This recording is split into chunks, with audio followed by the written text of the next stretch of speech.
Hello students, welcome back. So in the previous lecture, we spoke about two specific approaches to analyze a film, which were narrative analysis, that is the narrative approach, and secondly, the mise-en-scene analysis, the mise-en-scene approach. Now, before we go further and talk about two more approaches to analyze films, which I think will also be more befitting to the sociology of media framework. But before that, I have collated for you, not collated actually, but I have some resources which I found, which rather would be useful for you because I have taught you at length, because I kind of discussed at length in the previous lecture about narrative analysis or about mise-en-scene analysis. I think having a clear idea about terminologies related to the film would give you a better understanding. So this is the resource which I'm talking about. Please have a look, and of course you can go about and pick up any of these resources, and all of these links will kind of give you a detailed list of all the important terms which are related to both filmmaking as well as film studies.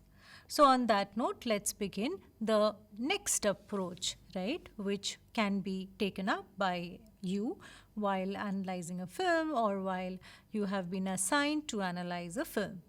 Now, the name of this particular approach is called semiotic analysis, right?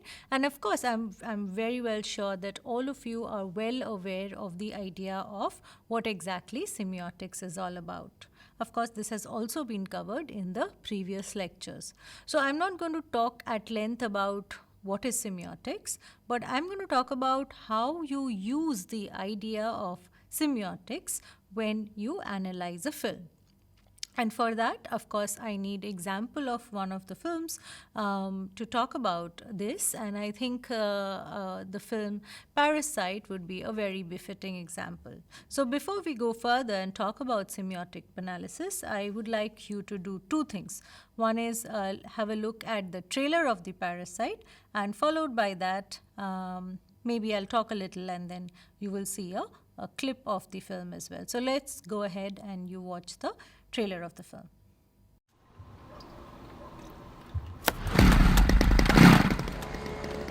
뭐야, 소독해? 창문 닫아. 나도 봐. 공짜로 집안에 소독도 하고.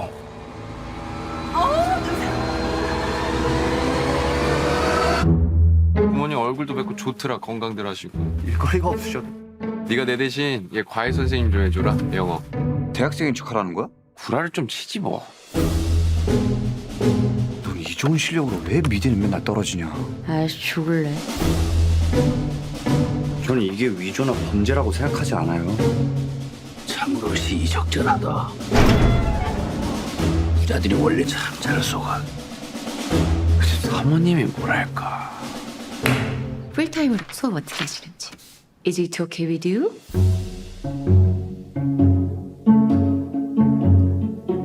우리 다송이는 완전 예술가 재질인데. 침팬지를 그린 거죠? 자화상이에요. 역시. 그동안 미술쌤도 여러 명 바꿔가면서 해봤는데요. 제가 사람 하나가 휙 하고 떠올랐는데. 아 잠깐. 제시카 외동딸 일리노이 시카고 과선배는 김치모 그는 이사촌.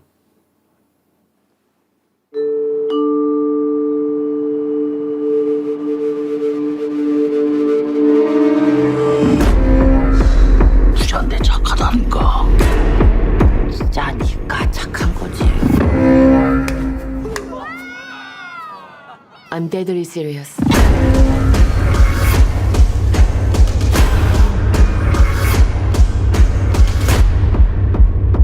근데 지금 진짜로 이상한 게 뭔 것 같아.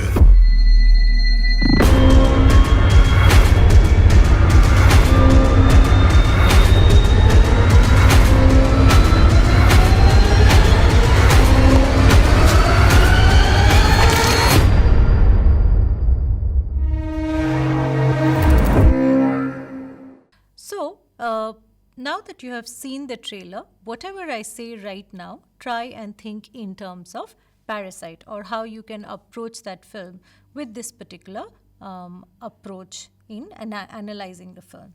Semiotic analysis is the interpretation of signs and symbols. We already know about that. I'm reading a little bit from the text. Typically, it involves metaphors and analogies to both inanimate object and characters within the film. Because symbols have several meanings, writers must determine what a particular symbol means in the film and in a broader cultural or a historical context, right? So semiotic analysis is basically an understanding, right, of the second of the, remember signifier and signified. So it is that connect which you find between the signifier or the signified, or connotation and denotation. What connect do you find between them? That's basically your semiotic analysis. For instance, a writer could explore the symbolism of a flower in Vertigo, the film, by connecting the image of them falling apart to the heroine's vulnerability. Right? So remember, in old Hindi films, we saw two flowers, touching each other, and that kind of, that kind of interpreted, or when we saw it, we interpreted it as the actors are making love, right? So that's also an idea, that's also a way of semiotic analysis, because you're showing something else and you're meaning something completely else. What object or images are repeated throughout the film? So there was an instance of one idea, but sometimes a particular object is often repeated in the film. So for example, in the film Parasite, can you tell me which object was repeated several times? Of course, yes, the stone, right? Remember the scholar's stone. So what was the purpose of that scholar's stone? So even though the stone basically, which the Kim Jong, which the family kind of gets, so ideally it's just a stone, but then of course the stone represented something else in the film. Right, it represented a hope of a better life, right, which the boy of the family keeps holding on to it throughout the film. So it's an object, it's a stone, it's a piece of stone, but it kind of represents something else. So whenever students ask me about semiotic analysis, I give them example of these two clips. So this is a clip from Ghatok's Megheda Katara. And in this film, there's a clip where the daughter has brought her lover, and they are both having a conversation, and the mother of the household is really irritated with the idea because she does not want the working daughter, who is almost the sole bread earner of the family, to leave the household, to get married, and so on and so forth. Now, one thing could have happened, that the mother could have expressed the same with the aid of dialogues. So she could have said that I'm unhappy, maybe to another member of the family or to herself, and so on. But Ghatak does not do this. Does not use that element of mise-en-scene, and rather he does this so beautifully with rice boiling sound. Right? So we see that in the setup, there's the mother, there's the daughter and the lover inside the room, and there is rice boiling in the courtyard, and subsequently the sound of the rice boiling is kind of increasing. Right? Now here it is, on the surface it is rice boiling, right? So signifier is what? The rice is boiling, but the signified, right, is rather the kind of the palpitation in the mother's heart, right? So this can also be explained with the aid of connotation and denotation, as you have already learned elsewhere, in the previous lecture. So what is connotation? An idea or a feeling which a word invokes for a person in addition to the literal meaning of the primary meaning, right? So denotation is what is simply denoted on screen, right? Say the rice boiling, but the connotation is rather the idea or the feeling which is invoked, right, through the visuals. Of course it can be words also, but which is invoked, right? So that is basically what is being connoted. Is that clear? So this is what I was talking about, right? So connotation is something which is suggested, right? So here denotation is the simple rice boiling, and connotation is what has been suggested. There's actually another clip of a film where I'm just giving you the idea of the clip, that two men who are going for the same interview who have applied for the same job are smoking, right? And both of them in each subsequent rounds we can see are making bigger smoke rings. Now, on the denotation, on the level of the denotation, what is it? It's two people who are smoking and making smoke rings.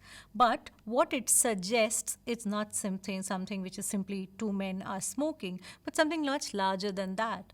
It is basically the competition, the angus, the competing of these two men, with each one of them trying to make a bigger smoke ring. So that is being connoted, right? That is being suggested through the visuals. And this exactly is what we are talking about as semiotics.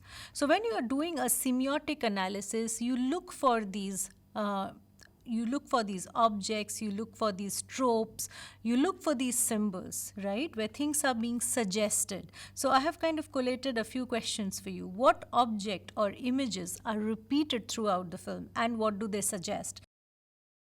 Another example can be the film Pyasa, right? So for example, in Gurudutt's Pyasa, you see the appearance of cross throughout the film.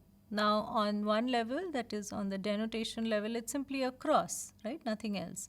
But then when you look deeper, when you analyze deeper, the cross actually represents the sort of, all the sacrifices which, Vijay, the central character of the film, is doing throughout the film. So it has a different interpretation altogether. So look for these objects, look for these images which are repeated in the film. How does the director associate a character with a small sign or a certain color, clothing, food, language used? How does a symbol or an object relate to other symbols and objects? Remember, I gave you the example of the stone, like the special stone which is there in the film Parasite. What is the relationship in the film Signs? Many films are rich with symbolism. Not all films. As I said, not all approaches might befit all films, but certain films are rich in symbolism. And of course, the reason that I'll talk about Parasite a little more, because it's a film which is rich in symbolism, and it can be easy to get lost in the details. Remember to bring a semiotic analysis back to around the answer of, so what now? Yes, so the idea is not just to say that, okay, so this is what it denotes, this is what it connotes, and so on and so forth. You'll also have to figure out why, right? So what is the relevance of that cross in Pyasa? Or what is the relevance of the stone which is used throughout in the film Parasite? So before talking a little more about symbolism in the film Parasite, I would like you to watch a short clip from the film, followed by, we'll just discuss that what kind of symbolism is there in the film Parasite. Let's go ahead and watch a clip. 저희 할아버지께서 이걸 꼭 갖다 주라고 하셔가지고. 뭐 이게 산수경석인가? 추상석으로 볼 수도 있고. 아시네요.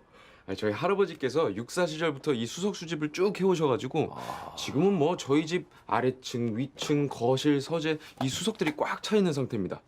근데 특히 이 돌은 가정에 많은 재물운과 합격운을 몰고 민혁아. 가시면서. 이야, 이거 진짜 상징적인 거네. 그러게 참으로 시의적절하다. 그죠? 그 할아버님께 꼭 감사의 말씀을 전해드리고. 먹을 거 사오지. 이게 위조나 범죄라고 생각하지 않아요? 참으로 시의적절하다. 부자들이 원래 참 잘 속아. 사모님이 뭐랄까. 풀타임으로 수업 어떻게 하시는지. Is it okay with you?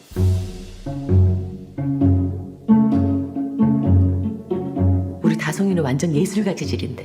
침팬지를 그린 거죠? 자화상이에요. 역시.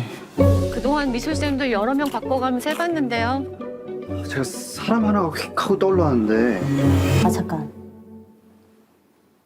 제시카, 외동딸, 일리노이, 시카고. 과선배는 김치모, 그는 이사촌. So yes, students, you saw the clip, right? So now we will discuss that what are the possible symbols which you saw in the film, I mean, of course, and in the clip as well. So, number one, in the film, there was a viewing stone. Remember the stone which we are constantly talk about. So, definitely the stone symbolizes hopes and dreams, right? Of these people, these the family. Next is, and of course I've spoken at length, so I'll just shift on quickly to the next one, the sense of smell. Remember, in throughout the film, right, the poor family, let's make it as poor family and the rich family. So the poor family, right, constantly talks about, or constantly we see that there's a stench in them, like in clothes. They smell in a certain way, and it's not that just that they smell in a certain way. There's a repetition in the dialogues and so on. It's repeatedly said that they smell in a certain way. We know all about this. How just the smell of the smell becoming a clear distinction between the rich and the poor. So the class being showed or the class being depicted with this sense of smell. The mansion that the Kims move into is a clean, and the thing they cook smell delicious, right? Kim is the poor family, which is the direct opposition to the slum, which smells cheap food and people peeing everywhere.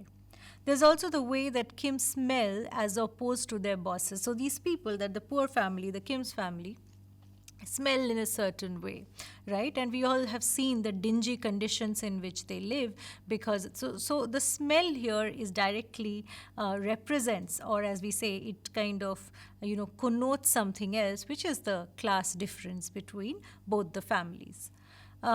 So these two are kind of very, very prominent. The viewing stone as a motive, and also the sense of smell being used as a motive. So overarchingly, I have just discussed two, but of course, if you watch the film, actually not just even in the mise-en-scene which we spoke about earlier, there's a stark demarcation in terms of the choice of colors, in terms of tonal quality, when it comes to these two families. So there's a stark contrast between these two. So this was kind of an example of how the film Parasite, uses semiotic analysis at length to discuss certain bigger question. And this scenario, the bigger question was the class difference. So this brings me to the quiz, right? And I would like you to answer, who directed the film Parasite? Was it Bong Joon-ho? Was it Francis Ford Coppola? Was it Steven Spielberg? Or was it Ang Lee? The answer is, of course, the very, very famous director Bong Joon-ho. So students, the very last approach you can take, and of course this is closest to sociology of media framework, is the cultural and historical analysis. The cultural analysis is something which is of most important to you. However, we'll talk a bit about historical analysis as well. Historical analysis is simply when you analyze the film with regard to a particular historical context. For example, you're analyzing Taxi Driver. Now, if you analyze Taxi Driver and you don't talk about Vietnam War, of course, it's not okay. Why? Because the central character in the film, Travis Bickle, is a war veteran, right? And all his his character itself, or his kind of idiosyncrasies, come because of a fact that he's an ex-war veteran, right? And particularly the question of Vietnam War and the history of the war, and the impact it had on the soldiers, US soldiers back then. All of that has to be taken into consideration while you are talking about, while you talk about the film. So this is one of the most common types of analysis in examining a film's relationship to its broader cultural, historical, or theoretical contexts. Right? A film, and I repeatedly say this to my students, it's like a human being. A human being is a product of a lot of things, right? It's a product of which school you go to, it's a product of who your parents are, what class you belong to, what's your gender, what's your race, all of it together, right? All of it together actually culminates into who you are. Similarly, any work of art, be it cinema, be it painting, be it literature, is a culmination of several of these factors. It's the cultural factors, it's the historical factors, which time you're born, right? So which time the film has come into place, that also is a very important factor into the ultimately the shape of the product, right? So it's cultural, historical, and the theoretical context which the film is related to. And if you want to do this analysis, that critical eye which I was talking about right in the beginning of the previous lecture becomes very, very important, because if you don't know the history, how will you do a historical analysis? If you don't know the theoretical context, if you don't have a broad idea about what's happening around, then you will not be able to do justice. Of course, you'll be able to work on it, but you will not be able to do justice to a cultural and a historical analysis. Whether films intentionally, so what you have to look into is whether films intentionally comment on their content or not. They are always a product of the culture, as I was saying, or a period in which they are created. So films are a product of the culture and the times which they are created. By placing the film in a context, you have to place the film in a context. I'd say this the other way around. When I'm teaching my filmmaking students also, and when they're writing their films, when they're creating characters, there also I repeat the same thing. I tell them, please give a context to your film, right? Otherwise, it'll look very unreal. Your character has to be born in a certain kind of times, and that times, that cultural milieu will play a role in what he will do, what he will eat, how will he behave, where will he go in the evening. All of this is determined by what time is he born and what is his cultural milieu. Similarly, the other way around also, when you're reading the film, when you're on the other side of the street, there also you'll have to understand where is the film coming from, because then all of the rest is determined by that, right? For example, if a clip is depicting a man observing a woman without her knowing it, you could examine how the aspects of the film addresses a mid-century social concern about observation, such as sexual policing of women, or a political one, or a Cold War. I mean, these are just very broad examples. I mean, it depends on how you analyze a film. But a film is born out of a time and context, right? A film is not born without a time or without a cultural context. All films are born out of a cultural context. So a few many times you could ask this question when you watch the film is, how does the film comment upon? Either it comments upon, or does it reinforce, or even sometimes critique, because sometimes films comment upon, sometimes films reinforce, and sometimes films critique about a social or a political issue when it's released, right? Including questions of race, ethnicity, gender, or sexuality. So you will have to figure out what is it commenting upon, or what is it reinforcing on. How might a biographical understanding of film's creator, this is also very, very important, right?